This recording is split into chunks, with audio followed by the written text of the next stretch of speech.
নমস্কার বন্ধুরা, কেমন আছো? আশা করি সবাই ভালো আছো। আমিও অনেক ভালো আছি। তো ঝর্ণা দিদির কিচেনে সবাইকে স্বাগত। বন্ধুরা, আমি আজকের একটা নাস্তার আইটেম বানাবো, চিড়ের পোয়া। তো দেখতে থাকো বন্ধুরা, চিড়ের পোয়া আমি কেমন করে বানাই।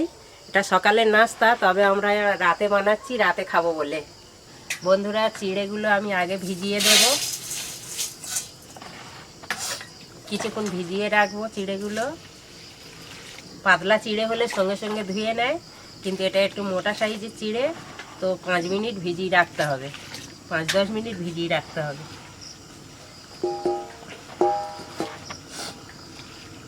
ভালো করে চিড়েগুলো ধুয়ে নেব। বন্ধুরা, চিড়েটা ভালো করে ধুয়ে নিয়েছি 3-4 বার জল দিয়ে। বন্ধুরা, চিড়েটা ভালো করে ধুয়ে নিয়ে জল ঝরিয়ে দিয়েছি। এর নিচে যেটুকুনি জল আছে এমনি থেকে নরম হয়ে যাবে, তো আর জলে রাখার দরকার নেই। বন্ধুরা, চিড়ে তো এদিকে ধুয়ে রেখে দিয়েছি, ভালো করে ধুয়ে নিয়েছি। আর এই পোয়া বানাতে পরিমাণ মতো বাদাম নিয়ে নিয়েছি, কারি পাতা, কাঁচা লঙ্কা, আর 2টো টমেটো নিয়েছি, 3টে আলু, 3টে পেঁয়াজ, আর কারি পাতা। তো কারি পাতাগুলো ধুয়ে নিচ্ছি, ভালো করে ধুয়ে নেব।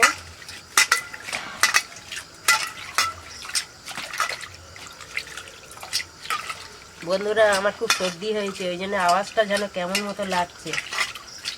বন্ধুরা, আলু পেঁয়াজটা কেটে নেব,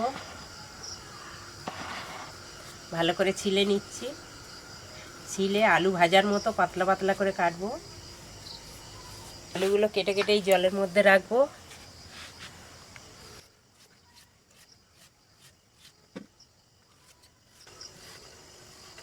আলু ভাজার মতো আলু কাটছি, একদম পাতলা পাতলা। আলুগুলো ধুয়ে থালার মধ্যে তুলে নিচ্ছি।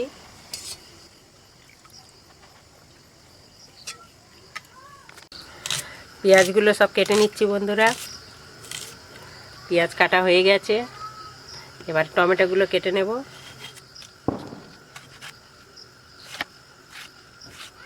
টমেটোগুলো ছোট ছোট করে কাটবো।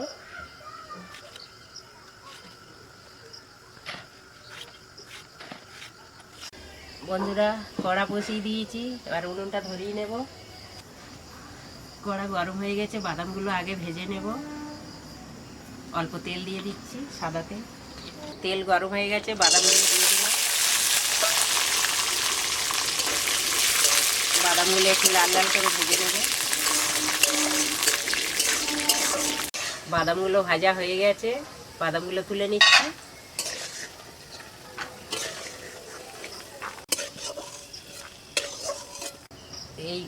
এই তেলের মধ্যে আরও পরিমাণ মতো তেল দিয়ে দিচ্ছি।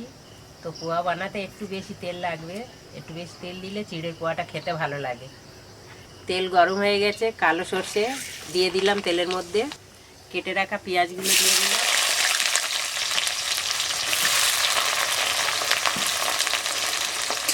কারি পাতাগুলো দিয়ে দিলাম, ওই সঙ্গে কাঁচা লঙ্কাগুলো দিয়ে দিলাম।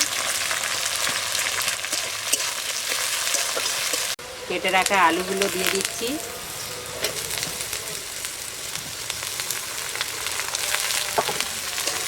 আলুগুলো দিয়ে ভালো করে নেড়ে চেড়ে ভেজে নেব।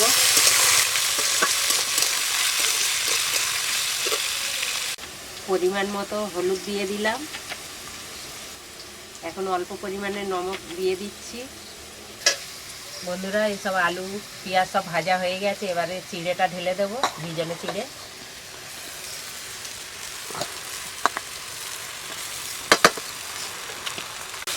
অনেকটা পরিমাণে বানাচ্ছি বন্ধুরা, তোমরা চাইলে কম বানাবে, কম পরিমাণে নেবে। আমরা রাতে সবাই এই পোয়া খাবো, তো ওই জন্য একটু বেশি পরিমাণে বানাচ্ছি। কেটে রাখা টমেটোগুলো দিয়ে দিলাম।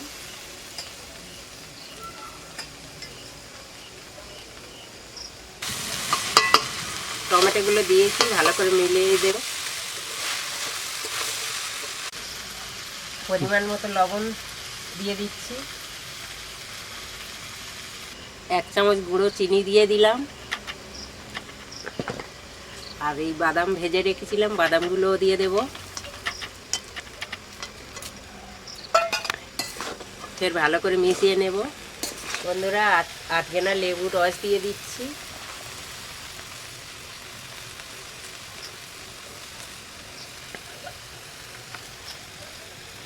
বন্ধুরা পোয়া হয়ে গেছে, আমি ধনিয়া পাতা ছড়িয়ে দিচ্ছি। বন্ধুরা পোয়া বানানো হয়ে গেছে, নামিয়ে নিয়েছি। তোমরাও বাড়িতে এইভাবে বানিয়ে খেও, খুব ভালো লাগবে খেতে। বন্ধুরা খেয়ে কমেন্ট বক্সে জানাবে। বন্ধুরা এখানে ভিডিওটা শেষ করলাম। সবাই ভালো থাকবে, সুস্থ থাকবে। টাটা বন্ধুরা।